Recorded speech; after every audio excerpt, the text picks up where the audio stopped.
नमस्कार दोस्तों, आपके अपने YouTube चैनल लखन माली में फिर से आपका स्वागत करते हैं। रीट की तैयारी करने वाले समस्त विद्यार्थियों के लिए हमारी तरफ से बहुत बहुत शुभकामनाएं। आपका शिक्षक बनने का सपना जरूर पूरा होगा, निश्चित पूरा होगा। इसी उम्मीद और आशा के साथ में एक नए टॉपिक के साथ में आज आपके बीच में उपस्थित हैं। चलिए दोस्तों, पहला सवाल है हमारा, बहुत ही सिंपल सा सवाल है, सभी देख लेंगे अच्छे से और अपना उत्तर सोच लेंगे। फटाफट देख लीजिए। पहला सवाल है, काफ़ी आसान सवाल है। लिखा है 1000 इत्यस्य कृते उचित पदम किम। 1000 के लिए उचित पद बताना है कि इसको उचित पद कौन सा होगा। 1000 को संस्कृत में क्या कहते हैं, ठीक है। तो यहाँ पर लिखा है ऑप्शन सहस्त्रम, अयुतम, शतम, प्रयुतम, ठीक है। तो बताइए बच्चों, सोचो फटाफट क्या आंसर होगा आपका। बिल्कुल सोच के बताइए फटाफट क्या आंसर होगा। चलो हम ही बता देते हैं। तो इसका राइट आंसर होगा बच्चों सहस्त्रम। क्या होगा? सहस्त्रम। क्यों? सहस्त्रम का मतलब आपको यहाँ याद रखना है 1000 होता है, ठीक है। और ये अयुतम लिखा हुआ है आपका। अयुतम का मतलब आपको ध्यान रखना है, अयुतम का मतलब होता है आपका 10,000। कितना मतलब होता है? अयुतम यानी आपका 10,000 होता है। इसको हम 10 सहस्त्रम भी कह सकते हैं या अयुतम भी कह सकते हैं। और शतम का मतलब आप जानते ही हो, शतम यानी 100 होता है। और प्रयुतम जो शब्द लिख रहा है, प्रयुतम का मतलब क्या होता है, इसको भी ध्यान रखना है। इसका मतलब होता है 10 लाख। कितना होता है? 10 लाख। तो प्रयुतम का मतलब 10 लाख होता है। तो ऐसे करके आपको ध्यान रखना है, प्रयुतम, शतम, अयुतम, सहस्त्रम, इन सब के अर्थ आपको आने चाहिए, तभी जाकर के आप बिल्कुल बिना ऑप्शन के, बिना कन्फ्यूजन के उत्तर दे पाओगे बच्चों, ठीक है, बिना कन्फ्यूजन। इस तरह से आपको ये ध्यान रखना है। चलिए अगले सवाल की तरफ चलते हैं। अब देखो यहाँ पर हमारा अगला सवाल है, बहुत ही आसान सवाल है। चलो इसको भी समझ लेते हैं पहले, उसके बाद में आंसर ढूंढते हैं। सवाल है हमारा दूसरा, देखिए, प्रकोष्ठे कक्षा रिक्त स्थान है उपविशति, ठीक है। अब देखो प्रकोष्ठ यानी कमरा होता है, यानी प्रकोष्ठ का मतलब कमरा, कमरे में कक्षा, उपविशति यानी बैठती है। उपविशति का मतलब बैठना होता है। आपको यहां अंदाजा लगाना है कि कमरे में कक्षा बैठती है। अब कौन सी कक्षा बैठती है, यही तो सवाल आएगा हमारे सामने। अब कौन सी कक्षा बैठती है, तो यहाँ पर इस तरह का हमारे दिमाग में उत्तर आ रहा है। अब इसमें से ऑप्शन जो दे रखे हैं उनमें से आपको ढूंढना होगा। पहली लिख रही है षष्ठमे है, एक लिख रही है पंचमे है, एक लिख रही है दशमी, एक लिख रही है द्वादशम, ठीक है, द्वादशम। अब देखो यहाँ पर ये संख्या लिख रही है, इनमें से राइट आंसर कौन सा होगा, फटाफट ढूंढिए। चलिए बताइए। हाँ बिल्कुल, राइट आंसर हो जाएगा दोस्तों इसका आपका दशमी। क्या हो जाएगा? दशमी। ये आपका राइट आंसर हो जाता है, दशमी। यानी प्रकोष्ठ में या कमरे में 10वीं कक्षा उपविशति, 10वीं कक्षा बैठती है। कौन सी कक्षा? 10वीं कक्षा बैठती है। ये 10वीं शब्द जो स्त्रीलिंग का है, कक्षा भी स्त्रीलिंग का है, तो सेम आपकी मिल जाते हैं, विशेषण विशेष्य एक जैसे हो जाते हैं, तो राइट आंसर आपका हो जाता है। यहाँ पर आप पहचान विशेषण विशेष्य के हिसाब से भी कर सकते हो। यदि विशेषण और विशेष्य सेम मिल रहे हैं तो वही आंसर हो जाता है, आपको और कहीं ढूंढने की आवश्यकता नहीं होती है, इसी में आपका काम चल जाता है, ठीक है। अब यहाँ षष्ठ में देखते हैं, तो षष्ठमा का मतलब आपका देखो, षष्ठमा रूप अलग बन रहा है। षष्ठमा का मतलब छठवा होता है, ठीक है। अब यहाँ पर षष्ठमा के हिसाब से कक्षा रूप नहीं है आपका, तो कक्षा का रूप आपका षष्ठम के हिसाब से होता, तब जाके आप षष्ठम में लिखती। ऐसे आपका पंचम का रूप भी कक्षा के हिसाब से नहीं है, और द्वादशम का रूप भी आपका नहीं है, क्योंकि द्वादशम का रूप अलग विभक्ति में बनता है, कक्षा का रूप अलग विभक्ति में बनता है। तो आपको पता है दोनों मिसमैच हो रहे हैं, तो ये भी गलत होगा आपका। तो यहाँ राइट जो होगा वो केवल दशमी होगा, दशमी और कक्षा सेम मिल रहे हैं, तो इसलिए राइट आंसर आपका दशमी हो जाएगा। ऐसे आपको राइट आंसर लगाना होगा। आगे चलते हैं अगले प्रश्न की तरफ। अब देखो अगला सवाल है हमारा, काफ़ी अच्छा और इम्पोर्टेंट सवाल आपको कह सकते हैं। अशुद्धम अस्ति यानी अशुद्ध कौन सा है, इसमें आपको छांट करके बताना है इनमें अशुद्ध क्या लिखा हुआ है। अशुद्ध क्या है ये आपको इसमें बताना है। चलिए देख लीजिए सभी ऑप्शन और फटाफट बता दीजिए कि इनमें अशुद्ध कौन सा है। तो पहले लिख रहा है इसमें अशीति, अष्टादश, नवति, विंशति। इनमें आपको ये बताना है कि गलत कौन सा है, ठीक है। गलत, नवति यानी 90 होता है, या विंशति यानी 20 होता है, अष्टादश यानी आपका 18 होता है, और अशीति का मतलब क्या है देखो। अब यहाँ पर अशुद्ध बताना है, तो दोस्तों देखियो, पहले तो आप देखो अशीति लिख रहा है, तो अशीति जो लिखा है ये आपका अशुद्ध रूप है, तो इसका राइट आंसर होगा ये वाला पहले नंबर का अशीति लिखा हुआ है, तो अशीति आपको पता है ऐसे लिखते हैं हम। देखो अशीति आपका इस तरह से लिखा जाता है, और अष्टादश का मतलब 18 होता है, नवति यानी 90 होता है, और विंशति यानी 20 होता है। अब आप खुद ही समझ जाएंगे अशीति यानी आपका 80 होता है। अब अशीति लेकिन होता ऐसे है, ये आपको ध्यान में रखना है। तो आप देख लो कि राइट आंसर क्या होगा। अशुद्ध पद आपका ये वाला हो जाएगा, अशीति, अशीति लिख रहा है जो कि अशीति आपको लिखना होता है। ठीक है, तो ये आपका आंसर हो जाएगा अशीति। कैसे हो रहा है ये आपको थोड़ा समझना चाहिए कि भाई ऐसा आंसर क्यों हुआ, यही आपको हम बता रहे हैं इसमें। अगले सवाल की तरफ चलते हैं, चलिए। अगला सवाल है आपका शुद्ध रूपम अस्ति, यानी इनमें से आपको बताना है कि शुद्ध रूप कौन सा होगा। ठीक है, तो इसमें देखो पहला ऑप्शन है सन्नवति, षट्नवति, षण्णवति और षडनवति। तो बताइए बच्चों, फटाफट सोच लीजिए, आपके पास 5 सेकंड का समय है, कौन सा आंसर होगा। बिल्कुल आप टाइप करके कमेंट करके हम बता सकते हैं। चलिए, हाँ राइट आंसर इसका हो जाएगा ये वाला, बिल्कुल करेक्ट है।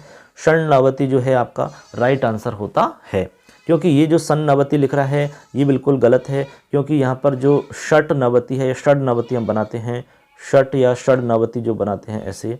ठीक है, तो यहाँ पर आपको पता है कि जो न के हिसाब से अनुनासिक वर्ण बन जाता है, ये टे जो है टे का अनुनासिक बन जाएगा, और ये भी आपका अनुनासिक हो जाता है पंचम वर्ण बन के। तो ये आपके दोनों अनुनासिक बन जाएंगे। तो अनुनासिक आपका ऐसे बनेंगे षण्णवति, तो ऐसे आपके रूप बनेंगे ये दोनों के दोनों। तो ऐसे आपको केवल यहाँ दिख रहे हैं ये षण्णवति। ठीक है, तो इस प्रकार संधि के प्रयोग के हिसाब से आपका षण्णवति रूप बन जाता है। ठीक है, और आपका षड्नवति बनेगा नहीं, क्योंकि संधि रूप यहाँ पर हुआ नहीं है, संधि का काम हुआ नहीं है। यहाँ भी नहीं बनेगा क्योंकि संधि के हिसाब से गलत रूप बन रहा है। षट्नवति भी गलत है, आपका संधि का नियम से नहीं बन रहा। यहाँ पर षण्णवति जो है संधि के हिसाब से करेक्ट बन रहा है, यही आंसर आपका एकदम सही हो जाएगा। ठीक है, तो ये आपका शुद्ध रूप हो जाएगा, करेक्ट है। चलते हैं आगे, चलो देखते हैं अगले सवाल की तरफ चलते हैं। अगला सवाल है 5 नंबर का सवाल है हमारा। देखिए इसमें क्या है, देखते हैं। 5 नंबर का सवाल है, देखो लिखा है मम, खाली स्थान है, फिर लिखा है पुस्तकम। ठीक है, अब देखो यहाँ पर आपको ये समझना है मम यानी मेरा होता है। आपको बहुत सरल तरीका से बता रहे हैं हम, जो भी 0 स्तर से पढ़ने वाले बच्चे ना वो भी समझ जाएंगे इसमें। मम यानी मेरा, पुस्तकम यानी पुस्तक, यानी मेरा या मेरी होता है मम का मतलब, तो मेरी पुस्तक है। ठीक है, अब इसमें आपको पहचानना है कि यहाँ पर पुस्तक के लिए क्या आ सकता है। ठीक है, कौन सा विशेषण आ सकता है पुस्तक विशेष्य के लिए। तो यहाँ पर हमारे सामने ऑप्शन है एक है, एकम, एका, एकेन। ठीक है, अब आप देखेंगे यहाँ पर सबसे पहले एक है लिख रहा है, एक है, ये लिख रहा है एक है। अब एक है जो है आपको पता है पुल्लिंग का रूप है। अब पुल्लिंग का रूप है, जबकि पुस्तक नपुंसक लिंग का रूप है, तो ये तो दोनों के दोनों गलत हो गए, यानी अलग रूप हो गया तो गलत हो गया। ठीक है, तो आप समझ जाओ कि ये गलत है, ये आपका राइट आंसर नहीं होगा। ठीक है, अब इसके बाद में अगला देखो, अगला है हमारा एकम। एकम आपको पता है किस रूप में, कहाँ बनता है, नपुंसक लिंग में बनता है। तो अब आप बताएंगे एकम जो बनता है वो कहाँ बनता है, बताइए। एकम बनता है नपुंसक लिंग में, और पुस्तक कौन सा है, नपुंसक लिंग है, तो आपका सेम मिल जाएगा। तो कहने का मतलब राइट आंसर आपका जो होगा वो हो जाएगा एकम। कौन सा होगा, एकम, यानी राइट आंसर आपका एकम हो जाएगा, यानी एकम पुस्तकम, ये आपका करेक्ट आंसर होगा। ठीक है, क्योंकि एकम भी नपुंसक लिंग है, पुस्तक भी नपुंसक लिंग है, तो आप यहाँ लिख देंगे एकम पुस्तकम, मम एकम पुस्तकम, मेरी एक पुस्तक है। एका आगे लिख रहा है एका, एका इसलिए नहीं आएगा क्योंकि ये स्त्रीलिंग का रूप है बच्चों। किसका है, स्त्रीलिंग का है, तो स्त्रीलिंग हमारी पुस्तक है नहीं। यदि पुस्तक की जगह कोई स्त्रीलिंग का शब्द होता तो हम एका लिखते। ठीक है, अब है एकम, सॉरी आगे लिख रहा है, अब आगे है अपना लास्ट ऑप्शन एकेन।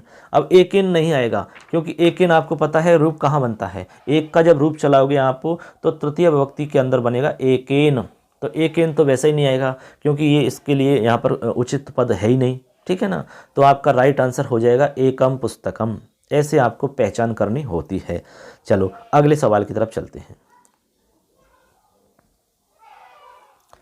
अगला सवाल है तत्र पुस्तके। यहाँ लिख रहा है तत्र पुस्तके। अब तत्र यानी वहाँ होता है, और पुस्तके का मतलब होता है पुस्तक का रूप चलाएंगे तो पुस्तकम पुस्तके बनता है कि नहीं, पुस्तकम पुस्तके ऐसे रूप बनता है। अब आप देख लें कि पुस्तक के लिए यहाँ पर कौन सा पद उचित होगा। तो यहाँ देखेंगे त्रीणी, तो त्रीणी जो है वो आपका त्रीणी पुस्तकानि आता। यदि त्रीणी के लिए लिखते हम तो त्रीणी पुस्तकानि आपको लिखना होता ऐसे, पुस्तकानि।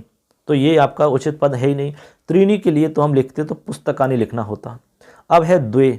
अब द्वे देखो आपका करेक्ट आंसर होगा, क्योंकि द्वे पुस्तके, जब आप दो का रूप चलाओगे तो आपका पुस्तकम पुस्तके जहाँ पर आता है पुस्तके, उसी प्रकार से आपका द्वे का रूप भी आ जाएगा।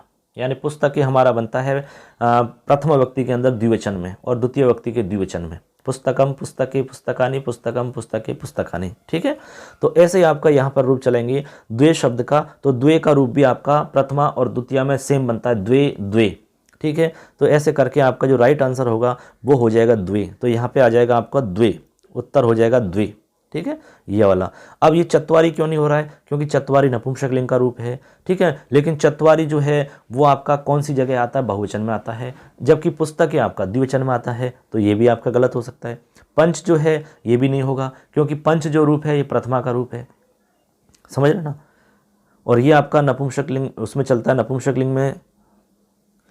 और पंच जो है आपका बहुवचन में चलता है, लेकिन पंच जो है वो पुस्तके के हिसाब से ठीक नहीं है, उचित पद नहीं होगा पंच। ठीक है ना। तो ये तो जैसे पंच है तो पंच जो पुस्तके लिखते हैं तो पुस्तके तो द्विवचन में आ रहा है आपका, और जबकि ये बहुवचन का वक्त आपका पंच जो है बहुवचन में आपके दिखा रहा है, और जबकि आपका पुस्तके द्विवचन का रूप है। तो यहाँ ये आपका मिसमैच हो जाता है। तो ये आप लिखोगे तब भी आपका गलत हो जाएगा। तो आपको लिखना होगा द्वे पुस्तके, वहाँ दो पुस्तक हैं। तो वहाँ दो पुस्तक हैं ऐसा आप लिखोगे। पंच नहीं लिख सकते हैं, चत्वारी नहीं लिख सकते हैं, त्रीणी नहीं लिख सकते हैं। इस प्रकार राइट आंसर हो जाएगा द्वे। चलो आगे चलते हैं। अगला सवाल काफ़ी अच्छा है, इंटरेस्टिंग सवाल है, इसको भी देख लेते हैं। देखो 7 नंबर का सवाल है, विद्यालये यानी विद्यालय में बालकाः क्रीडन्ति, बालक खेलते हैं। विद्यालय में बालक खेलते हैं। अब कितने बालक खेलते हैं ये आपको ढूंढना है। अब आपको ध्यान रख लेना है कि बालकाः जो है वो पुल्लिंग शब्द है आपका। ठीक है, जो बालका है, बालक है, बालकौ बालकाः, ये आपका जो शब्द है ये पुल्लिंग शब्द है। अब पुल्लिंग का ही रूप आपको देखना है ऑप्शन के अंदर। ऑप्शन में पुल्लिंग वाला ही देखना है सबसे पहली चीज़। तो पुल्लिंग का जो मिलेगा वही आंसर आपका होगा लगभग। चलो पुल्लिंग का ढूंढते हैं हम। तो देखो त्रीणी पुल्लिंग का है क्या? पुल्लिंग का नहीं है। त्रयः पुल्लिंग का है, बिल्कुल है। ठीक है, आगे देखो तिसरा पुल्लिंग का है, नहीं है, स्त्रीलिंग का है। त्रयम है, नहीं है, गलत है ये भी। तो कुल मिला के राइट आंसर हो जाएगा त्रयः। राइट आंसर होगा त्रयः बालकाः, 3 बालक। पुल्लिंग पुल्लिंग का ढूंढ लिया ना हमने, तो त्रयः बालक हो जाएगा, 3 बालक। त्रीणी नपुंसकलिंग का है, तो नपुंसकलिंग का होता तब लिखते हम। तो यहाँ पर राइट आंसर क्या होगा बच्चों? त्रयः बालकाः, 3 बालक विद्यालय में खेल रहे हैं। तो विद्यालये त्रयः बालकाः क्रीडन्ति, विद्यालय में 3 बालक खेल रहे हैं या खेलते हैं। ऐसे राइट आंसर हो जाता है। आगे चलते हैं।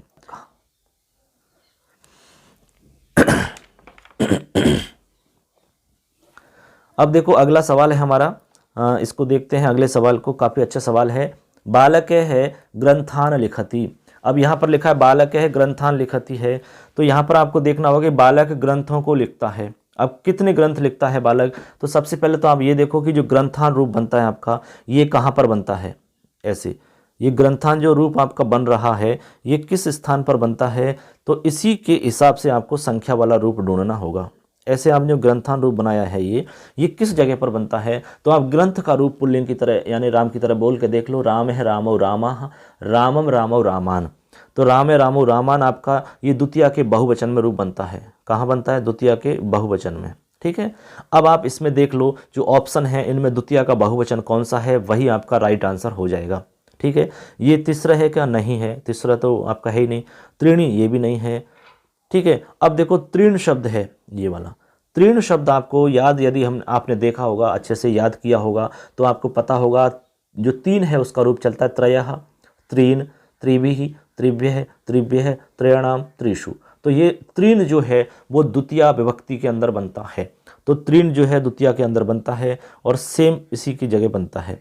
यानी तीर्ण जो है ग्रंथान के साथ में आएगा, सटीक है, क्योंकि ये तीर्ण जो है आपका द्वितीय विभक्ति के अंदर आता है और ग्रंथान भी द्वितीय विभक्ति के अंदर आता है। और तीर्ण भी बहुवचन में है रूप आपका, ग्रंथान भी बहुवचन है, तो सेम रूप है। अच्छे से आप समझ लो, बिल्कुल करेक्ट आंसर होगा।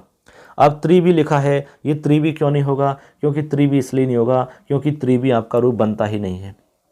ये तो लिखा ही गलत है, कहीं रूप बनता ही नहीं इस तरह का। ठीक है, वो बनता तो आपका इस तरह से बनता तो ऐसे बनता त्रिभी, जो कि ये भी आपका नपुंसक लिंग में बनता है। ठीक है, हमें चाहिए पुल्लिंग का, तो पुल्लिंग के हिसाब से आपको केवल ग्रंथान की साथ में आपको त्रीन लिखना होगा। ठीक है, ये काफ़ी बच्चों ने गलत किया था इस सवाल को, इसलिए थोड़ा अच्छे से कन्फ्यूजन आप क्लियर कर लो कि भाई ये कैसे हुआ, इस तरह से हो जाएगा ये। चलो अगला सवाल देखते हैं। अगला सवाल है आपका, राम है बाण ही राक्षसम हंति। राम वाण से राक्षस को मारते हैं। किससे मारते हैं? राक्षस को किससे मारते हैं? वाण से। तो यहाँ देख लो, राम मारते हैं किससे? राक्षस को बाण से मारते हैं। अब ये बाण जो शब्द है आपका, ये कहाँ बनता है, इसको ध्यान में रख लीजिए आप, तो बस सीधा सीधा गणित है ये समझने का। तो वाण कहाँ पर बनता है, ये अब यदि आप समझ जाते हो तो आपका राइट आंसर हो जाएगा, कोई दिक्कत नहीं आएगी। अब देखो, बाण शब्द को बोलोगे तो राम का बोलो आप, तो पहले तो राम तृतीया में बोलो आप सीधा सा, रामेण रामाभ्याम राम ही।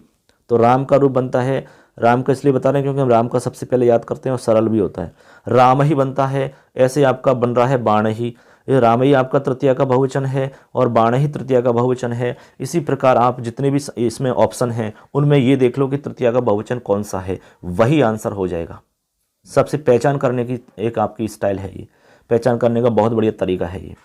चलो ढूंढते हैं, तृतीय व्यक्ति का रूप ढूंढो आप। देखो, तृतीय व्यक्ति का चतुर है, तृतीय का है क्या? बिल्कुल गलत है, द्वितीय का रूप है ये। चतुर जो बनता है वो द्वितीय व्यक्ति में बनता है। चतस्र है, चतस्र भी नहीं बनता है, प्रथम और द्वितीय में बनता है।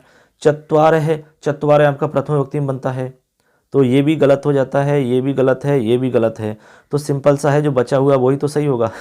तो चतुर भी रूप आपका बिल्कुल करेक्ट हो जाता है, क्योंकि चतुर भी जो रूप है आपका, ये बनता है आपका चतुर भी तृतीया विभक्ति के अंदर, यानी तृतीय विभक्ति में रूप बनेगा। रूप चलता है चत्वार है, चतुर है, चतुर्भी, चतुर्भ्य है, चतुर्भ्य, चतुर्नाम, चतुर्षु। ये हम आपको पहले ही बता चुके हैं, वीडियो आपने नहीं देखा तो पहले उसको पूरा देखो, संख्या ज्ञान को, फिर आपके इसको आप देखोगे ना तो करेक्ट समझ में आएगा, कहीं भी आपको प्रॉब्लम नहीं आएगी। ठीक है, इस प्रकार से आपको यहाँ लिखना होगा चतुर्भी राम ही, राम ही की तरह चतुर्भी ही राम ही, तो राम ही की तरह आया बाण ही। तो राम है चतुर्भी बाणई राक्षसम हंति, राम 4 बाणों के द्वारा राक्षस को मारते हैं, यहां वाक्य बनता है। आगे चलिए, आगे देखते हैं। अगला सवाल है आपका कालिदास है खालिस्तान ग्रंथानाम रचयिता अस्ति। कालिदास ग्रंथों के रचयिता हैं, कालिदास ग्रंथों के क्या हैं? रचयिता हैं। अब क्या है? रचयिता हैं, किसके हैं? ग्रंथों के हैं। अब ग्रंथा नाम जो लिखा हुआ है वो कहाँ रूप बनता है? पहली बात तो इसको पहचानना होगा, ग्रंथा नाम बताइए कहाँ बनेगा रूप? तो राम का नाम रामाणाम कहाँ बनता है? षष्ठी के बहुवचन में रूप बनता है रामाणाम, ऐसे। ठीक है, राम का इसलिए बता रहे हैं बार बार क्योंकि राम का सरल होता है रूप और आपको सबको याद भी रहता है। तो रामाणाम बनता है षष्ठी के बहुवचन में, इसी प्रकार ग्रंथानाम बन रहा है षष्ठी के बहुवचन में। अब इसी तरह से आपको यहाँ पहचान करनी है, जितने भी ऑप्शन दिख रहे हैं इनमें इसी तरह का रूप कौन सा है, ये स्टाइल है पहचान करने की। इसी तरह का जो भी रूप होगा वही आपका उत्तर होगा। तो बताओ, सबसे पहले लिख रहा है सप्तानाम, तो सप्तानाम भी आपका रूप बनेगा इसी षष्ठी के बहुवचन में। ठीक है, जब सप्त का रूप चला गया तो सप्त का रूप भी आपका बहुवचन में बन जाएगा। ठीक है, जैसे हमने पंच का बताया ना, पंचानाम, तो सप्तानाम बन जाएगा, इसी प्रकार अष्टानाम बन जाएगा। तो यहाँ रूप बनेगा रामानाम की तरह ग्रंथानाम, तो यहाँ सप्तानाम जो है राइट आंसर हो जाएगा, करेक्ट है। अब सप्त हो नहीं सकता क्योंकि ये आपका षष्ठी में रूप नहीं है, सप्तान हो नहीं सकता, षष्ठी का रूप नहीं है, सप्ताह हो नहीं सकता, तो राइट आंसर कौन सा होगा बच्चों? तो राइट आंसर आपका हो जाएगा सप्तानाम। ठीक है, क्यों हुआ ये हमने आपको बता ही दिया, तो राइट आंसर सप्तानाम हो जाता है। अगला सवाल है आपका, सिंह है वने वसति स्म। सिंह यानी शेर होता है, वने यानी वन में। अब यहाँ वने में सप्तमी एक वचन का रूप है, वने वसति यानी रहता, इसमें लगाते ही आपका था अर्थ हो जाता है, यानी शेर वन में रहता था। अब वने जो शब्द लिख रहा है आपका, वने ऐसे पहचानना होगा शब्द को, वने में आपको सप्तमी एक वचन का रूप लिखा हुआ है। ठीक है, अब सप्तमी एक वचन के हिसाब से आप ये देख लो, आपका सीधा सीधा गणित आपको समझा रहे हैं हम, बिल्कुल सरल तरीका बता रहे हैं बच्चों आपको पहचानने का कि यहाँ उत्तर कौन सा लिखे हम। तो ज़्यादा आपको दिमाग लगाना नहीं है, सीधा आपको देखना है वने जो लिख रहा है, वने ये आपका सप्तमी का एक वचन का रूप है। अब आप इसमें से चारों ऑप्शन में से ये ढूंढ लो कि सप्तमी एक वचन का रूप है कौन सा इनमें। जो भी मिल जाता है वही आपका राइट आंसर होगा, बिल्कुल दिमाग नहीं लगाना आपको, वही आपका करेक्ट आंसर हो जाएगा। तो बताइए, ढूंढ लो, बताओ एक है क्या? नहीं है। एक में है क्या? नहीं, गलत है रूप ही। एक में आप दिख रही होगी विभक्ति लेकिन गलत है, आप रूप याद करोगे तो आपको पता लगे तो गलत रूप है आपका, एक तो बनता ही नहीं है। एक अस्मिन है क्या? बिल्कुल है, करेक्ट आंसर है। तो एक अस्मिन आपका उत्तर हो जाएगा, इसमें बिल्कुल दिक्कत नहीं है, क्योंकि एक अस्मिन रूप आपका बनता है कहाँ पर? जब एक का रूप चलाओगे। हमने आपको वीडियो बनाया है, उसमें आपने देखा होगा तो उनको याद होगा अच्छे से कि एक का रूप हमने बताया था, एक है, एकम, एकेन, एकस्मि, एकस्मात्, एकस्य, एकस्मिन। एकस्मिन हमने बताया आपका सप्तमी के एक वचन में, ठीक है। ऐसे ही आपका सप्तमी एक वचन में वने बन रहा है, तो ऐसे ही आपका रामे बनता है, ऐसे ही आपका एकस्मिन बनता है। और एकस्य इसलिए नहीं होगा क्योंकि ये तो षष्ठी का रूप है, तो एकस्य गलत हो जाएगा। सारे ऑप्शन गलत हैं, एक राइट आंसर है एकस्मिन, ठीक है। तो एकस्मिन क्यों हुआ ये आपको समझ में आ गई। चलिए अगला सवाल देखते हैं। अगला सवाल है हमारा, देखिए, रमेश है नगर्याम वसति। रमेश नगरी में रहता है। कहाँ रहता है? नगरी में। अब आप ये देख लो भाई, नगरी शब्द है आपके सामने, तो जो शब्द है उसको आप पहचान लो, नगरी शब्द है, ठीक है। अब नगरी शब्द का रूप चलाया इन्होंने। अब नगरी शब्द आप देखो कि भाई किसकी तरह रूप चल सकता है? नदी की तरह चल सकता है। नदी में आपका नद्याम बनता है, नद्याम, सप्तमी के एक वचन में, नद्याम, नद्याः, नद्याः, नद्याम। नगरी तो नगर्या, नगर्याम, ठीक है, नगर्याम बन रहा है कि नहीं बन रहा है? तो नगरी का नगर्या, नगर्या, नगर्याम। अब सप्तमी एक वचन के अंदर ऑप्शन में जहां भी मिल जाए आपको वही राइट आंसर हो जाएगा, ठीक है। नगरी की तरह होना चाहिए, लेकिन नगरी स्त्रीलिंग है तो स्त्रीलिंग का रूप मिलना चाहिए आपको। आप तो कह दो कोई पुल्लिंग में मिल रहा है, तो पुल्लिंग वाला तो गलत होगा ना, स्त्रीलिंग का चाहिए हमें, तो स्त्रीलिंग का रूप ढूंढ लो आप बस। सप्तमी के अंदर एकस्य, बताइए, एकस्य षष्ठी का रूप है। एकस्य बनता है रामस्य की तरफ षष्ठी में, गलत रूप एकदम। एकस्याम बनता है क्या? हाँ, एकस्याम बनता है, बिल्कुल राइट है। तो एकस्याम ही आपका आंसर हो जाएगा। ये लो, करेक्ट आंसर पे पहुंच गए हम सीधे ही। एकस्याम बनता है, क्यों, कहाँ बनता है बताइए? एकस्याम स्त्रीलिंग में बनता है। जब आप एक का रूप चलाओगे तो हमने आपको एक का रूप बताया, एक का रूप कैसे चलता है। एक का रूप हमने बताया, एका, एकाम, एकया, एकस्यै, एकस्याः, एकस्याः, एकस्याम, ऐसे बनता है। हम पहले ही बता चुके हैं, वीडियो देख लो, उसमें आपको याद हो जाएगा कंप्लीट। एकस्या, एकायाम बनता है क्या? एकायाम रूप बनता ही नहीं कहीं भी, गलत है। एकस्मै बनता है कि बनता तो है लेकिन पुल्लिंग में बनता है, तो पुल्लिंग में हमें चाहिए नहीं, हमें तो स्त्रीलिंग में चाहिए भैया। तो स्त्रीलिंग में चाहिए तो स्त्रीलिंग में तो एक ही मिला, एकस्याम। तो एकस्याम ही राइट आंसर हो जाएगा ना, बस फटाफट देख लीजिए, राइट आंसर हो गया। अगला सवाल देखते हैं। अगला सवाल है आपका, देखिए, स है गुलिकया चौरम हंती। से गुलिकया चौरम हंती, यानी से यानी वह है, गुलिकया यानी गोली से, किससे? गोली से। अब गोली शब्द है, गुली का शब्द है इसका संस्कृत में, गुली का। गोली का मतलब गोली होता है, गोली आप जानते हैं जैसे बंदूक की गोली है, तो गोली का से चौर को हंती यानी मारता है, ठीक है। हंती यानी किसको? चोर को मारता है। तो यानी वह गोली से चोर को मारता है। किससे मारता है? गोली से मारता है। अब आप देखेंगे जो गोली शब्द है, पहले आप गोली का शब्द को पहचान लो, बस इसकी प्रकृति को जान लो कि ये है क्या, स्त्रीलिंग है कि पुल्लिंग है कि नपुंसकलिंग है, एक वचन है कि द्विवचन है कि बहुवचन है, एक प्रथम व्यक्ति है कि द्वितीय व्यक्ति है, इसको पहचान लो। आप पहचान गए तो गोली का शब्द रमा की तरह रूप चलता है, ठीक है। तो रमा की तरह चलाओगे तो यहाँ लिख रहा है गोली कया, तो आपको पता लगेगा कि रमया तृतीया के एक वचन में बनता है। रमा रमी रमाः, रमाम रमी रमा, रमया रमाभ्याम रमाविहि। तो ऐसे ही आपका गुली का, गुली के गुली का बन जाएगा, गुली कया, तृतीय एक वचन में बनेगा। तो तृतीय एक वचन का रूप ऑप्शन में जो भी मिलेगा आपको राइट आंसर लगाना होगा, लेकिन स्त्रीलिंग में रूप होना चाहिए। चलो ढूंढते हैं। एकेन, एकेन बनता है, एकेन बनता है लेकिन ये बनता है पुल्लिंग के अंदर, तो ये भी गलत आंसर हो गया। एकया बनता है, बिल्कुल बनता है, तो ये बनता है एकया स्त्रीलिंग में और तृतीय व्यक्ति के एक वचन में, तो राइट आंसर आपका यही होगा, करेक्ट आंसर हो गया एकया। बिल्कुल लगा लीजिए, एकया आपका राइट आंसर हो जाता है। अब एकस्य क्यों नहीं हुआ बच्चों? एकस्य इसलिए नहीं हुआ क्योंकि षष्ठी में बनता है, गलत है। एकई गलत है, कहीं रूप बनता ही नहीं एकई, तो ठीक है, ऐसे ही लिखा है ये तो ये रूप आपका बनेगा नहीं। एकई, एकस्य आपका षष्ठी में बनेगा। एकेन आपका तृतीया में बनता है, तो ये भी गलत है आपका, लेकिन पुल्लिंग के अंदर बनता है वो, तो हमें तो स्त्रीलिंग में चाहिए, तो स्त्रीलिंग में तो एकया बना, तो एकया राइट आंसर हो जाएगा। तो हो जाएगा सह एकया गुलिकया चौरम हंती, वह एक गोली से चोर को मारता है, राइट आंसर। इस तरह से आपको ढूंढ लेना है। ऐसे आपको एक एक चीज़ पता होना चाहिए, आपको ये क्लियर होना चाहिए कि भी ये इसके लिए क्यों नहीं आया, ये आंसर क्यों नहीं हुआ, इतना पता लग जाएगा तो फिर गारंटी देते हैं आप सारे सवाल अच्छे से करोगे और कोई भी आपको सिलेक्शन से रोक नहीं सकता है।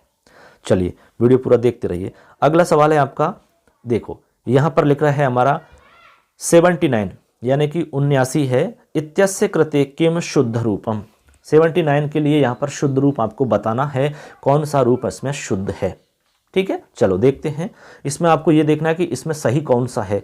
सबसे पहले देखते हैं नव यानी 9, सप्तति यानी 70। तो 9 और 70 यानी कि ये हो गया ऐसे, हो गया कि नहीं, ऐसे बना के देख लो ना आप, जो दिक्कत नहीं आएगी। हो गया ऐसे, आप देखो एकान्न अशीति, एकान्न अशीति, एकान्न का मतलब एक कम किस में, अशीति में। अब एक कम अशीति में है तो उसको हम क्या कहते हैं, एक कम 80 में, तो उसको हम यही कहते हैं कि नहीं होते। तो ये भी बन गया आपका, ये भी सही है। इसके बाद में ऊन अशीति, ऊन यानी भी कम होता है, अशीति में एक कम, तो इसको भी हम 79 कहते हैं। ये तो सारे हो गए। तो इसका मतलब ये हुआ बच्चों कि आपका ये भी सही है, ये भी करेक्ट है, ये भी करेक्ट है। तो राइट आंसर कौन सा होगा, तो लास्ट में लिख रहा है सर्वाणी, तो राइट आंसर होगा सर्वाणी, यानी कि सभी आपके पद सही हैं। हो गया करेक्ट। ऐसे आप पहचान करके देख लो, उनको लिख करके देख लो, करेक्ट आंसर आपको ढूंढ लोगे, कहीं दिक्कत नहीं आएगी। चलो अगले सवाल की तरफ चलते हैं। अगला सवाल है हमारा, देखिए 89, ठीक है, 89 इत्यस्य कृते शुद्ध रूपम किम। ऐसे ही आपको यहाँ भी ऐसे ही पहचान करनी है जैसे हमने अभी इससे पहले वाले में करी थी। तो देखते हैं पहला ऑप्शन, नव अशीति, अशीति यानी 80 होता है, नव यानी 9 होता है, तो 80 में हमने 9 जोड़ा तो 89, ये बना आपका 89 बन गया। इसका मतलब ये राइट आंसर है, तो पहला। इसके बाद में एकोननवति यानी 90 में एक कम, तो 90 में एक कम का मतलब ये भी आपका इसी तरह बन जाएगा 89।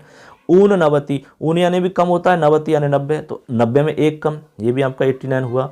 तो फिर राइट आंसर क्या होगा, राइट आंसर आपका फटाफट बता दीजिए। तो राइट आंसर हो जाएगा सर्वाणी। सर्वाणी क्यों हुआ कि सारे ऑप्शन सही हैं, इसलिए सर्वाणी उत्तर हो जाएगा आपका। ठीक है, इसमें कोई दिक्कत नहीं है। हमने कहा ना आपको भाई 100 तक की कंठस्थ गिनती याद कर लेना, फिर आपका सवाल गलत नहीं होगा। चलो आगे चलते हैं अगले सवाल की तरफ। अगला सवाल है हमारा, देखिए यहाँ लिख रहा है 401 इत्यस्य कृते उचित पदम किम। यहाँ पर आपको 401 संख्या लिख रही है हमारे सामने, इसके लिए उचित पद कौन सा है ये आपको बताना है। इसमें जैसे हमने अभी अभी देखा था उसी प्रकार गणित आपको लगानी है। तो देखो सबसे पहले हम पहले ऑप्शन में देखते हैं, लिखा है एकाधिक चतुःशतम, चतुःशतम। तो देखो शतम यानी 100 होता है, ठीक है, शतम यानी 100 हो गया। चतु यानी 4 होता है, ये भी हम जान गए। शतम यानी 100 होता है, ये भी जान गए। एक अधिक यानी एक अधिक, तो चतु यानी 4, 100 यानी शतम यानी 100, तो 4 और 100 हो गया, तो 400 हो गया। ठीक है, 400 और एक अधिक है तो 401 हुआ कि नहीं हुआ।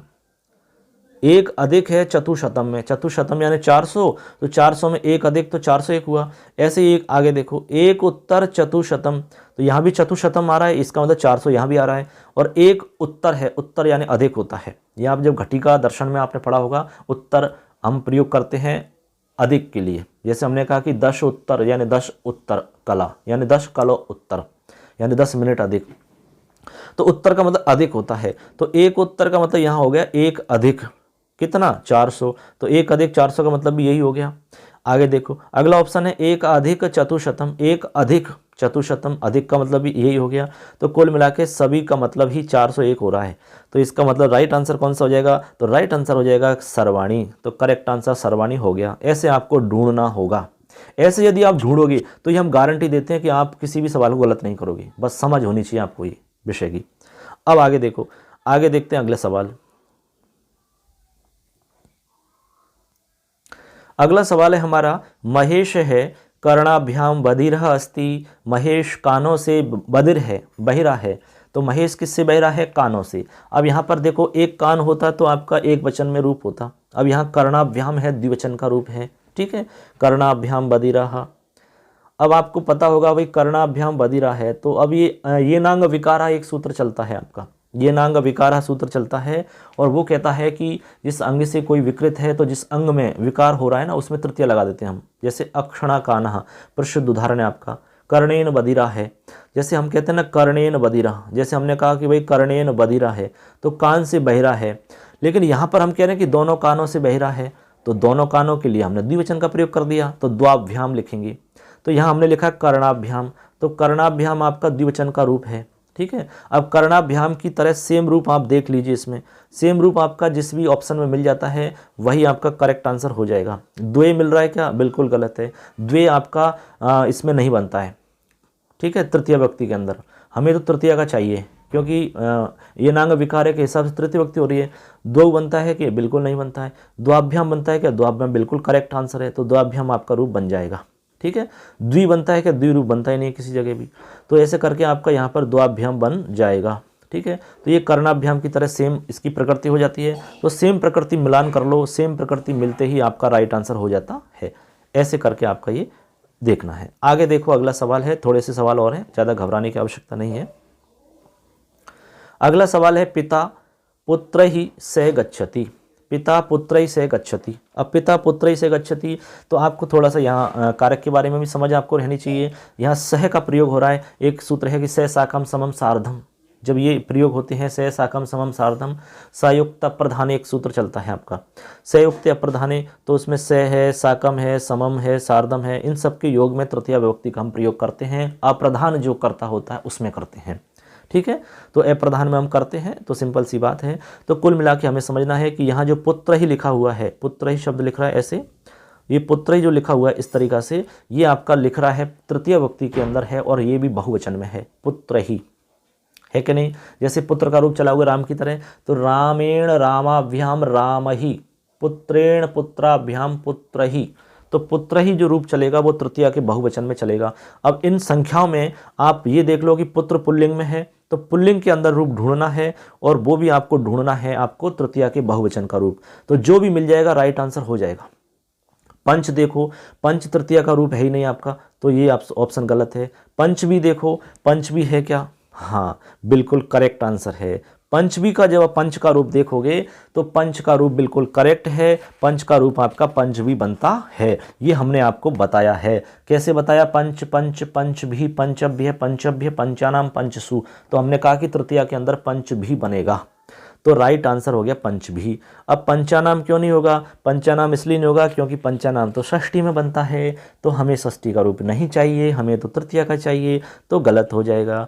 पंचही बनता है क्या? पंचही बिल्कुल नहीं बनता है, क्योंकि पंचही तो रूप ही नहीं बनता है, एकदम गलत है। बहुत सारे बच्चे पंचही को राइट आंसर मान रहे हैं, जो कि गलत है एकदम, ठीक है। तो आपका राइट आंसर होगा पंचभी। तो कुछ आप तैयार करें, शब्द रूप देखें ढंग से अच्छे से, तभी जाके आपको राइट आंसर पता लगेगा। तो राइट आंसर क्या हो जाएगा बच्चों? पंचभी, ठीक है। चलो आगे चलते हैं।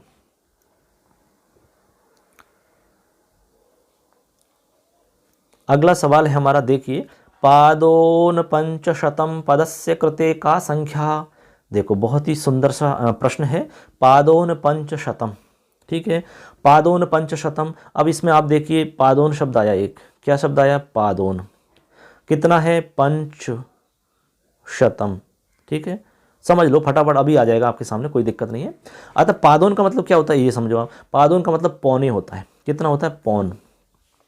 क्या होता है? पौन।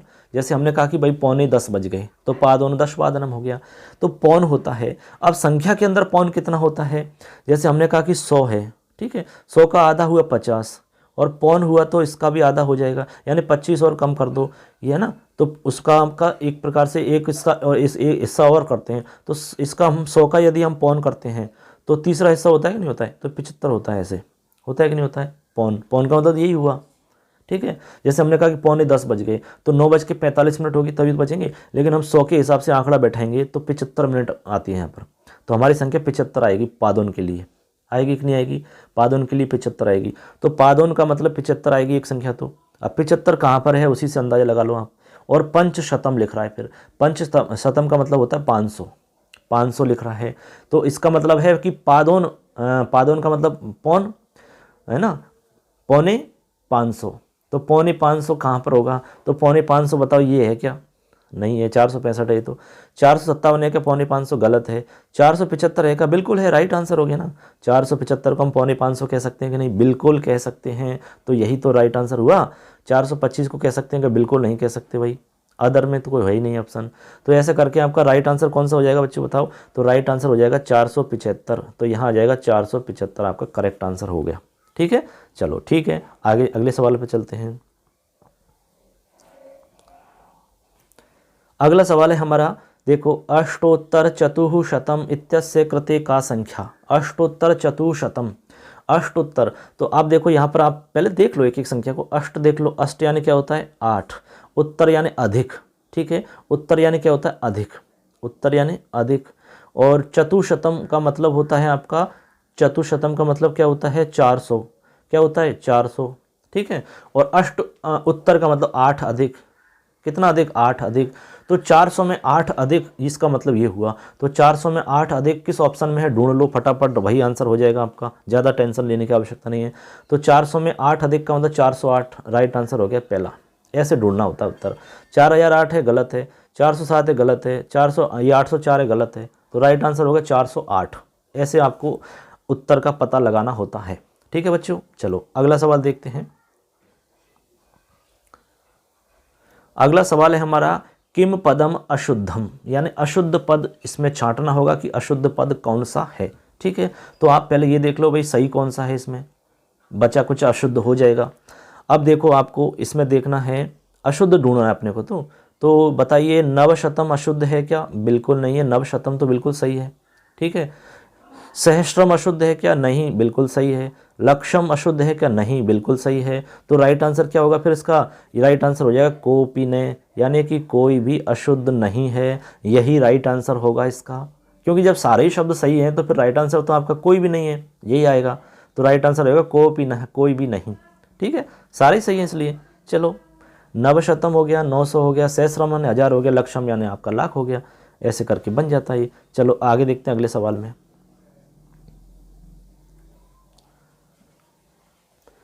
अगला सवाल है हमारा, देखिए एकस्मयी पदे का विभक्ति, बहुत ही सिंपल सा सवाल है। एकस्मयी पदे का विभक्ति, तो एकस्मयी पद में क्या विभक्ति है? आपने एक का रूप यदि याद किया होगा तो आप अच्छे से बता पाओगे। एकस्मयी बनता है चतुर्थी एक वचन में। कहाँ बनता है? चतुर्थी एक वचन में। कैसे बनता है? एक है एकम, तो चतुर्थी एक वचन में बनता है। हमने आपको पहले बताया भी था कि एक का रूप आप ऐसे चलाएंगे एकम, ठीक है, ऐसे एक है, पुल्लिंग में बना रहे हैं ना हम, तो एक है एकम, ठीक है। इसके बाद में एकेन, ठीक है, उसके बाद में एकस्मयी बनता है, एकस्मयी चतुर्थी एक वचन में, बस एकस्मयी बन गया आपका। तो एकस्मयी देखो एक नंबर पे ये हो गया 2 3 4, तो ये चतुर्थी में बन रहा है आपका। तो चतुर्थी में देख लो आप, इसमें है क्या? पंचमी गलत है ऑप्शन, तृतीया गलत ऑप्शन है, चतुर्थी बिल्कुल राइट आंसर है। ये हो गया चतुर्थी का रूप, ठीक है। षष्ठी का गलत है, तो आपका राइट आंसर हो गया चतुर्थी में एकस्मयी बनता है। एक है एकम, एकेन, एकस्मयी, एकस्मात्, एकस्य, एकस्मिन, ऐसे रूप बनते हैं इसकी। तो राइट आंसर हो जाएगा एकस्मयी, चतुर्थी एक वचन। तो ये बन जाएगा चतुर्थी आपका ये एक वचन वाला रूप, इस तरह से आपका आ जाता है।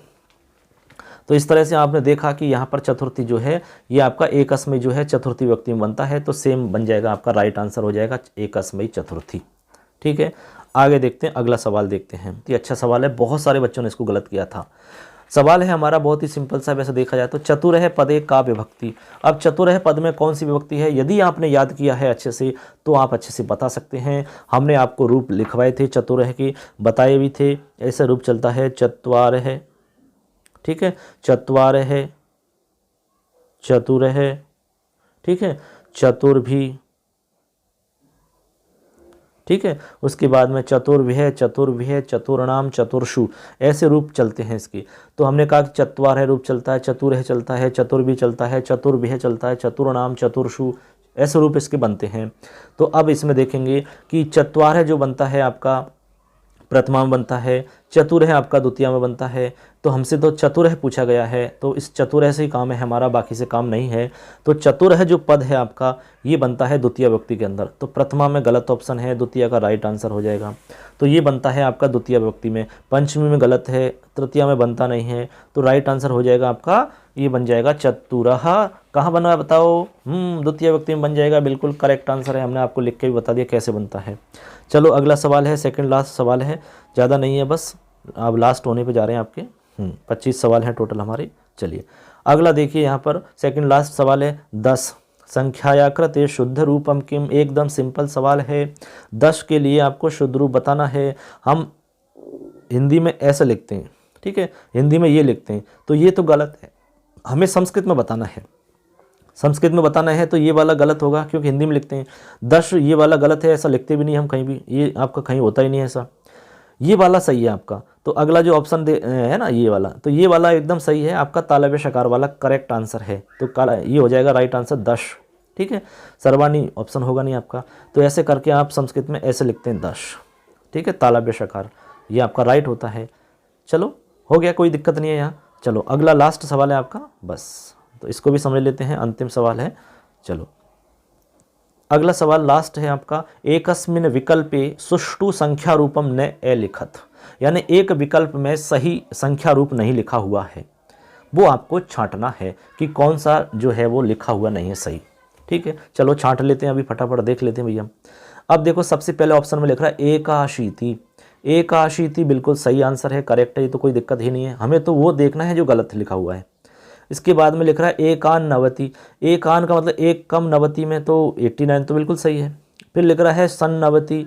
सन्नवति जो है ये अशुद्ध है, यानी ये गलत लिखा हुआ है, ये सही नहीं है। ठीक है, सन्नवति जो है वो ठीक नहीं लिखा हुआ है। अब क्यों नहीं लिख रहा है अभी बता रहे हैं हम। आगे लिख रहा है त्रिनवति। त्रिनवति बिल्कुल सही है। अब षण्णवति इसलिए गलत है क्योंकि षण्णवति ऐसे लिखा नहीं जाता।